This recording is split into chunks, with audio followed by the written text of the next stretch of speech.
خدا کے کلام کا حصہ بڑی خوبصورتی کے ساتھ بہن صبا نے آپ کے لیے اور میرے لیے تلاوت کیا تھا۔ اگر آپ نہیں تھے تو چاندے کا یاد جو ہے میں دوبارہ سے پڑھوں گا تاکہ آپ ساتھ رہیں۔ یہ بہت ہی مشہور واقعہ ہے جس میں سے ہم گزریں گے آج، اور کلام کی یہ باتیں آپ نے ہو سکتا ہے پہلے بھی خدا آپ سے سنی ہو، لیکن تازگی کے لیے یاد دہانی کے لیے خدا کا شکر کرتا ہوں کہ ایک دفعہ پھر سے آپ سب کے ساتھ ملاقات ہوئی ہے۔ لگتا ہے بڑا لمبا عرصہ بیت گیا کہ چرچ نہیں آئے، ملاقات نہیں ہوئی آپ سب سے، دلی طور پر بڑی خوشی اطمینان اور اچھا لگا ہے۔ پچھلے سنڈے میں آنا چاہتا تھا لیکن پھر جو ہے احتیاطی طور پہ سوچا کہ نہیں، نیکسٹ سنڈے جو ہے وہ کلیسیا میں حاضر ہوں گا۔ ہم سب کا وقت اپنی اپنی جگہ بہت ہی خوبصورت رہا، تصویریں ہم دیکھتے رہے، ایک دوسرے کی لائک کرتے رہے، ایک دوسرے کو انجوائے کرتے رہے، اور آپ سب نے بھی خوشی منائی۔ ہم سب نے مل کے اپنے اپنے طور پہ سب خدا کے شکر گزار ہیں کہ خدا یہ توفیق دیتا ہے کہ اس کے لوگ جائیں اور اس خوبصورتی کو، نیچر کو جو خدا نے تخلیق کی ہے اس کو دیکھیں، اس کو انجوائے کریں اور اس کا شکریہ ادا کریں۔ آمین۔ آئیے میرے ساتھ، اگر آپ کے پاس کتاب مقدس ہے تو مہربانی سے نکالیے گا۔ موسیٰ کی دوسری کتاب خروج اور اس کا 14واں باب اور اس کی 9ویں آیت سے 14ویں آیت تک میں آپ کے لیے تلاوت کروں گا۔ لکھا ہے، اور مصری فوج نے فرعون کے سب گھوڑوں اور رتھوں اور سواروں سمیت ان کا پیچھا کیا، اور ان کو جب وہ سمندر کے کنارے فی ہیروت کے پاس بل صفاؤن کے سامنے ڈیرا لگا رہے تھے جانا، اور جب فرعون نزدیک آ گیا تب بنی اسرائیل نے آنکھ اٹھا کر دیکھا کہ مصری ان کا پیچھا کیے چلے آتے، اور وہ نہایت خوفزدہ ہو گئے۔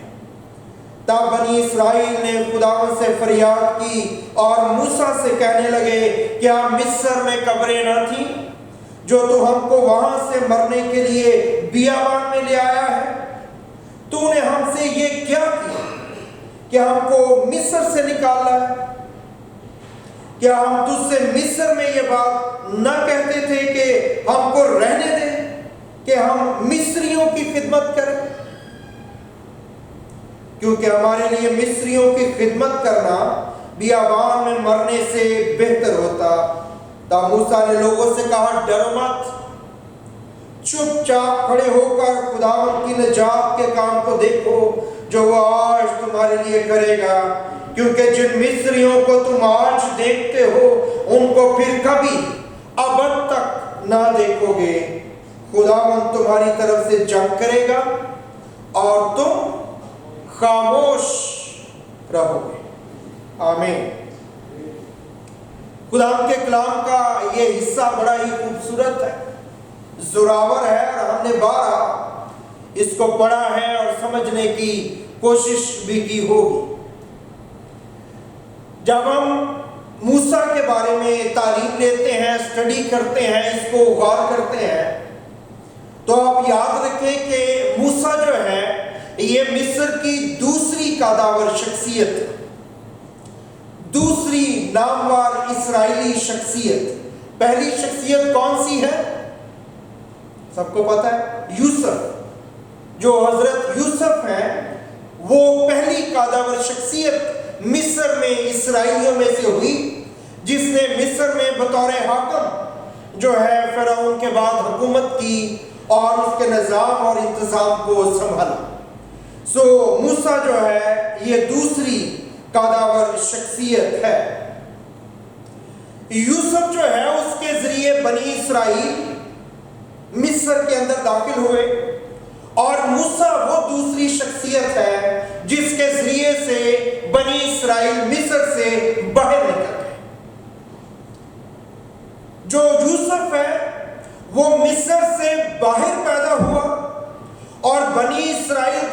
کے اندر لے آیا، اور موسیٰ جو ہے وہ مصر کے اندر پیدا ہوا اور بنی اسرائیل کو مصر سے باہر لے گیا۔ سو آج ہم اس تعلق سے چند ایک باتیں جو ہیں وہ سیکھیں گے۔ جب بنی اسرائیل مصر کے اندر داخل ہوئے تو کلام میں لکھا ہے بڑی شان و شوکت سے۔ کیوں؟ 70 جانیں تھیں، اور کس کے ذریعے سے وہ آئے؟ یوسف کے ذریعے سے، کیونکہ یوسف اس وقت حاکم تھا وہاں پہ۔ اور جتنی شان و شوکت سے بنی اسرائیل مصر میں داخل ہوئے، اس سے زیادہ شان و شوکت سے بنی اسرائیل مصر سے باہر نکلے۔ جب خدا نے بنی اسرائیل کو مصر کے اندر لے کے آنا تھا، اس وقت خدا نے فرعون کو اور فرعون کے محل کو اور فرعون کے ملک کو کنٹرول کیا، اور اس کی وجہ سے خدا جو ہے اس نے یہ ممکن کیا کہ بنی اسرائیل جو ہیں وہ مصر کے اندر آ گئے۔ اور جب خدا نے بنی اسرائیل کو مصر سے نکالنا تھا، اس وقت بھی خدا نے پورے مصر کو، فرعون کو اور اس کے محل کو کنٹرول کیا، تاکہ بنی اسرائیل جو ہیں وہ مصر سے باہر نکل جائے۔ ورنہ اگر وہ کنٹرول نہ کرتا تو نہ مصر کے لوگ اور فرعون بنی اسرائیل کو مصر میں آنے دیتے، اور اگر وہ کنٹرول نہ کرتا تو بنی اسرائیل کو مصری یا فرعون کبھی بھی جانے نہ دیتے۔ سو اس سب کے پیچھے جو ہے وہ خدا موو کر رہا تھا۔ خدا کا ہاتھ ان کی زندگی میں اور آپ دیکھتے ہیں کہ کس قدر زوراور طریقے سے تھا۔ خدا نے یوسف کو بھی مصر کے اندر خدمت کے لیے استعمال کیا، اور خدا نے موسیٰ کو بھی مصر کے اندر اپنی خدمت کے لیے استعمال کیا۔ لیکن یہ دونوں شخصیتیں جو ہیں، ان کو خدا نے خدمت میں استعمال کرنے سے پہلے تیار کہاں کیا؟ مصر سے باہر تیار کیا۔ یوسف تو پیدا ہی مصر سے باہر ہوا، تیار ہوا، لیکن خدا نے جب موسیٰ کو تیار کرنا تھا تو خدا موسیٰ کو بھی مصر سے باہر نکال کے لے گیا۔ مصر کے اندر تیار نہیں کیے جا سکتے خدا کے لوگ، خدا کے خادم۔ اور خدا موسیٰ کو کتنے دن میں موسیٰ مصر سے باہر نکل گیا؟ 40 دن لگے۔ کتنے دن؟ اور اس کے کتنی دیر کے بعد خدا نے موسیٰ کو استعمال کیا؟ شاباش، کتنے سال؟ 40 سال کے بعد۔ مصر سے موسیٰ کو نکالنے کے لیے خدا کو 40 دن لگے، لیکن مصر کو موسیٰ کے اندر سے نکالنے کے لیے خدا کو 40 سال لگ گئے کہ موسیٰ کو استعمال کرے اپنی خدمت کے لیے، اپنے جلال کے لیے اور اپنے کام کے لیے، جس کے لیے خدا نے اسے بنایا اور بلایا تھا۔ اور اس وقت کے بعد جب وہ تیار ہوا، 40 سال کے بعد خدا نے اسے اپنے ہاتھوں میں لیا اور اسے بھیجا کہ وہ جائے اور جا کے فرعون سے بات چیت کرے۔ اور یہاں پہ جب آپ اس حوالے کو پڑھتے ہیں تو کلام میں لکھا ہے کہ بنی اسرائیل کے بارے میں کہ جب وہ وہاں پہ پہنچے ہیں تو اس سمندر کے کنارے وہ ڈیرے لگانے لگے۔ وہ اس طرح سے ڈیرے لگا رہے تھے گویا انہوں نے پرماننٹلی یہی رہنا ہے، انہوں نے آگے نہیں جانا۔ بعض کا میں اور آپ جو ہیں، خدا کے لوگ جو ہیں، ایماندار جو ہیں، وہ جہاں بھی پہنچتے ہیں زندگی کے اندر، اپنی زندگی کے نظام کے اندر، وہ وہیں پہ ڈیرے لگا لیتے ہیں۔ ان کی زندگی کے اندر سے ایمبیشیس جو چیزیں ہیں وہ ختم ہو جاتی ہیں، ان کے اندر آگے بڑھنے کی جو صلاحیت ہے، جو طاقت خدا نے رکھی ہے، وہ اس کو دبا دیتے ہیں۔ خدا کا کبھی یہ ارادہ نہیں تھا کہ وہ سمندر پر پہنچے اور بحیرہ کلزم پہ پہنچ کے وہ پرماننٹلی ڈیرے لگا دیں۔ خدا یہ چاہتا تھا کہ وہ ان کو آگے لے کے جائیں، لیکن وہ ہمیشہ پیچھے دیکھتے ہیں۔ خدا نے مصر سے باہر لا کے، مصر سے بہت آگے لے جا کے کنعان میں بسانا چاہتا تھا، اور وہ ہمیشہ جو ہے وہ پیچھے کی طرف دیکھتے اور مصر میں رہنا چاہتے اور مصر میں جانا چاہتے۔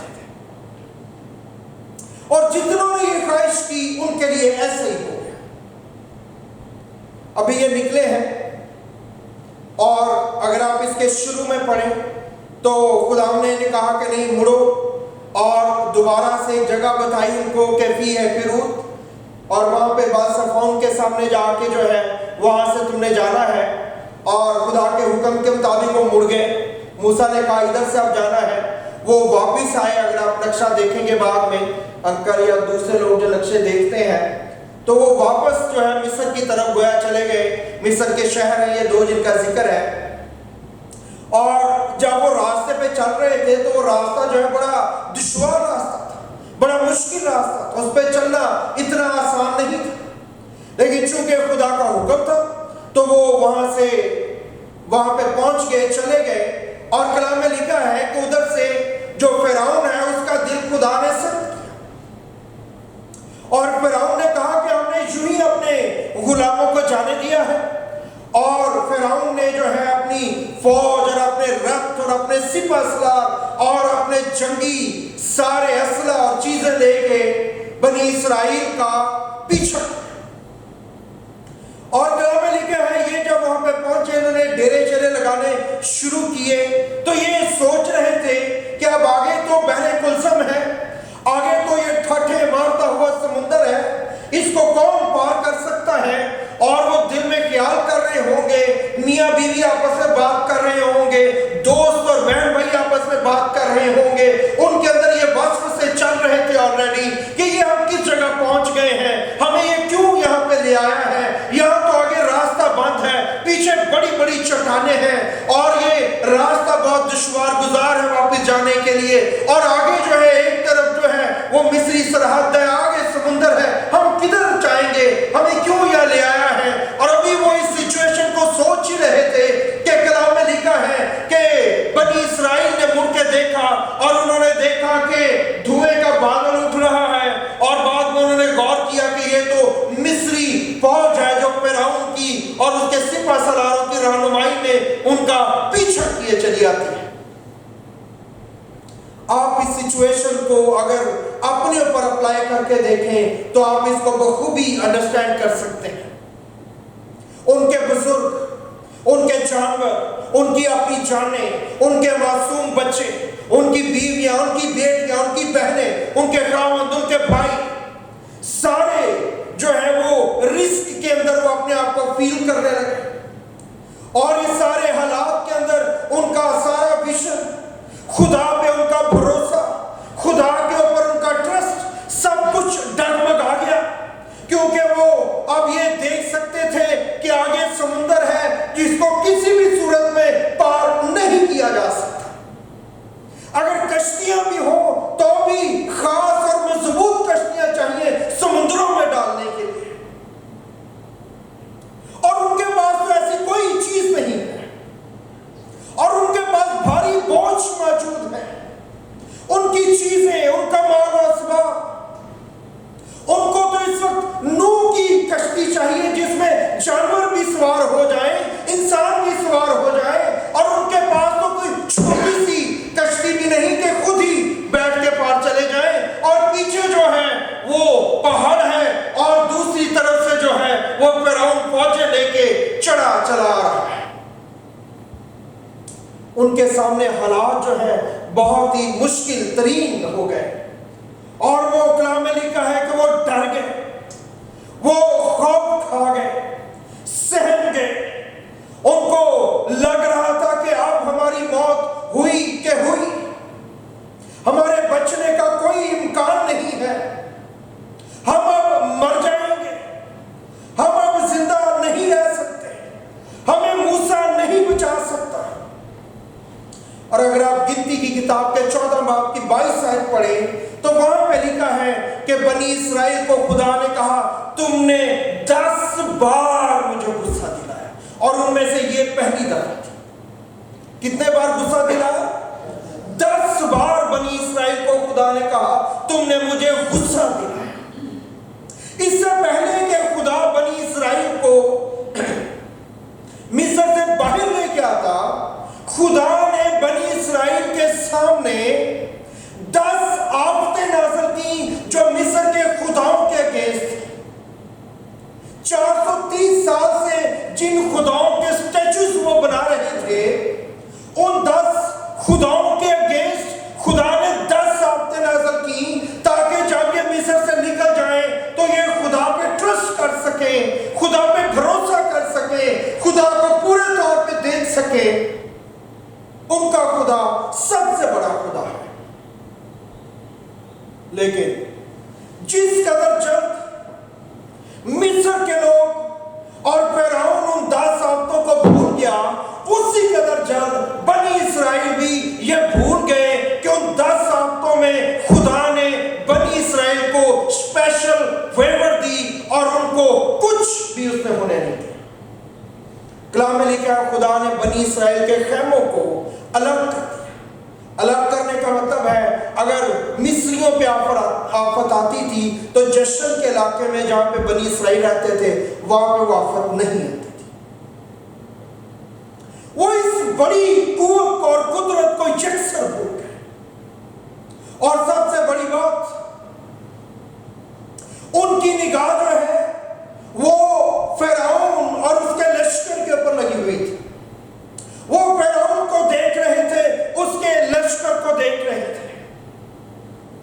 جیسے ہی بنی اسرائیل مصر سے باہر نکلے تھے تو ان کے ساتھ ایک بڑا عجیب واقعہ ہوا تھا، اور یہ واقعہ 40 سال کنٹینیوس ان کے ساتھ ہوتا رہا۔ جیسے ہی وہ مصر سے باہر نکلے، ان کے اوپر ایک بادل نے آگے سایہ کر لیا، 20-30 لاکھ لوگوں کے اوپر۔ 2 سے 3 ملین لوگ کہے جاتے ہیں جو وہاں سے نکلے، 6 لاکھ مرد ہی مرد لکھا ہے جو نکلے۔ اور ان کے اوپر جو ہے وہ بادل نے سایہ کر لیا، اور جب شام رات ہوتی تو وہ بادل جو ہے وہ کیا بن جاتا؟ آگ کا ستون بن جاتا، اور یہ روٹین جو ہے جاری رہی۔ بنی اسرائیل نے 10 ضابطے دیکھی، انہوں نے کچھ نہیں ہوا، ان کا بال تک بیکا نہیں ہونے دیا، ایک بال بھی ٹوٹنے نہیں دیا۔ خدا نے 10 بڑی آفتوں میں، جس میں مصر کو اس نے تباہ کر کے رکھ دیا، اور ان کے پہلوٹے جو ہیں وہ ہلاک ہو گئے۔ اور آج انہوں نے فرعون کو دیکھا، اور کلام میں لکھا ہے ان کا دل خوف سے اور ڈر سے بھر گیا۔ جیسے ہی فرعون کو دیکھا وہ مرنے کے لیے تیار ہو گئے، جیسے ہی فرعون کو دیکھا وہ مصر جانے کے لیے تیار ہو گئے۔ لیکن وہ بادل دیکھ کے اور آگ کا ستون دیکھ کے خدا کے ساتھ چلنے کے لیے تیار نہیں تھے۔ یہی ان کی سب سے بڑی ناکامی تھی۔ مرنا تو سب نے ہے، جانا تو سب نے ہے، لیکن مجھے اور آپ کو خدا پہ بھروسہ رکھنا۔ مجھے اور آپ کو آج صدرک، میثق اور ابدنغو کی روح کی ضرورت ہے، جنہوں نے اس بادشاہ کو کہا کہ میں جو ہوں اس آگ سے اور تیرے حکم سے نہیں ڈرتا، ہم تیرا حکم نہیں مانیں گے، ہمارا خدا ہمیں بچائے گا، اور اگر وہ نہ بھی بچائے، اگر وہ نہ بچائے تو ہم ٹرسٹ نہیں کریں گے؟ نہیں، ایسے نہیں ہو سکتا۔ زندہ رہنا، جینا میرے لیے مسیح ہے، اور مرنا پروفٹ کی بات ہے، نفع کی بات ہے۔ یہ تو جمع ہو جائے گا کچھ، یہ تو بینک بیلنس ہے آپ کا اور میرا، اگر تیاری کی ہے ہم نے۔ اور وہ فرعون کو دیکھ کے ڈر گئے اور مرنے کے لیے تیار ہو گئے، اس فرعون کو دیکھ کے جو اپنا بچہ خدا کے ہاتھ سے بچا نہیں سکا، اور اس کا اپنا بیٹا مر گیا۔ اور کلام میں لکھا ہے انہوں نے فرعون کو دیکھا اور خوف سے اور ڈر سے بھر گئے۔ غلامی کی سوچ ان کے اندر تھی۔ 430 سال کے بعد یہ نکلے تھے، چوتھی جنریشن تھی، جو 70 لوگ انٹر ہوئے، ان کی یہ چوتھی جنریشن تھی جو مصر سے آزاد ہو کے باہر نکلی ہے۔ اور غلامی کی سوچ ان کے اندر اس قدر امبیڈڈ تھی، اس قدر وہ پختگی سے جڑ گئی تھی ان کے اندر کہ اس کو باہر نکالنے کے لیے خدا کو 40 سال لگ گئے کہ وہ بنی اسرائیل میں سے غلامی کو باہر نکال سکے۔ وہ نسل جو باہر نکلی وہ پیدا ہی غلام ہوئی تھی، ان کو آزادی لفظ کا مطلب ہی نہیں پتا تھا۔ ان کا مطلب اور ان کا مقصد اور ان کی زندگی خدمت کرنا، مار کھانا، گالیاں کھانا، اپنی آنکھوں کے سامنے اپنے بچوں کو، اپنی عورتوں کو، اپنے بزرگوں کو ہلاک ہوتے ہوئے دیکھنا، یہ ان کی زندگی گزری تھی۔ اس لیے خدا نے ان کو نکالنے سے پہلے ان کی آنکھوں کے سامنے جن کو وہ طاقتور سمجھتے تھے، جن کو وہ زوراور سمجھتے تھے، ان کے گھٹنے لگوا دیے، ان کو نیچا دکھایا ان کے سامنے، اور پھر ان کو کہا غلاموں کو جاؤ ان سے سونے اور چاندی اور زیور جو کچھ قیمتی ہے مانگو، یہ تمہیں جو ایک روٹی نہیں دیتے، جو تمہارے سلام کا جواب دینا پسند نہیں کرتے، یہ تمہیں اپنی سب سے قیمتی چیزیں دیں گے۔ اور انہوں نے دی تاکہ ان کا مورال اونچا ہو، تاکہ یہ ٹرسٹ کرنا سیکھے۔ خدا نے ہماری زندگی میں کیا کچھ نہیں دیا، خدا نے ہمیں کیا کچھ نہیں دیا، خدا نے ہمیں کہاں تک نہیں پہنچایا، کس کس جگہ تک خدا ہمیں لے آیا، اور کیا کیا نعمتوں سے آپ کو ہمیں معمور کیا ہے خدا نے۔ لیکن کیا ہم اپنی زندگی کے حالات میں ٹرسٹ کرتے ہیں کہ ہم اپنے گھٹنے ٹیک دیتے ہیں؟ ہم نے اپنے گھٹنے نہیں ٹیکے۔ یہ ساری جنریشن جو باہر نکلی ہے یہ بزدل ہے، ڈر جانے والی ہے، خدا کی قدرت کو اور خدا کے کاموں کو جو خدا نے ان کی زندگی میں کیے ہیں وہ بھول جانے والے ہیں، فرعون کو دیکھ کے ڈر جانے والے ہیں۔ اور کلام میں کیا لکھا ہے بزدلوں کے بارے میں؟ بزدل خدا کی بادشاہی میں داخل نہیں ہوں۔ It is very serious۔ بزدلی کا کیا مطلب ہے؟ خدا کے کام کے لیے پیچھے ہے۔ ویسے تو گناہ کے اعتبار سے نہیں، کلام میں کیا لکھا ہے؟ گناہ کے اعتبار سے ہمیں بھولے ہونا چاہیے کہ ہمیں آتا ہی نہیں یہ کام، اور راست بازی کے اعتبار سے ہمیں ہوشیار ہونا چاہیے کہ نہیں یہ سارے کام ہم کر سکتے ہیں۔ لیکن چیزوں کو دیکھ کے ہمیں بزدل نہیں ہونا، ہمیں آگے بڑھنا ہے اور ہمیں خدا کا کام کرنا ہے۔ اور فرعون جو ہے وہ دوڑا چلا رہا، اور فرعون کو یہ گمان ہے کہ میں بنی اسرائیل کو جو نکل آئے ہیں مصر سے، میں ان کو دوبارہ اپنے قبضے میں کر لوں گا۔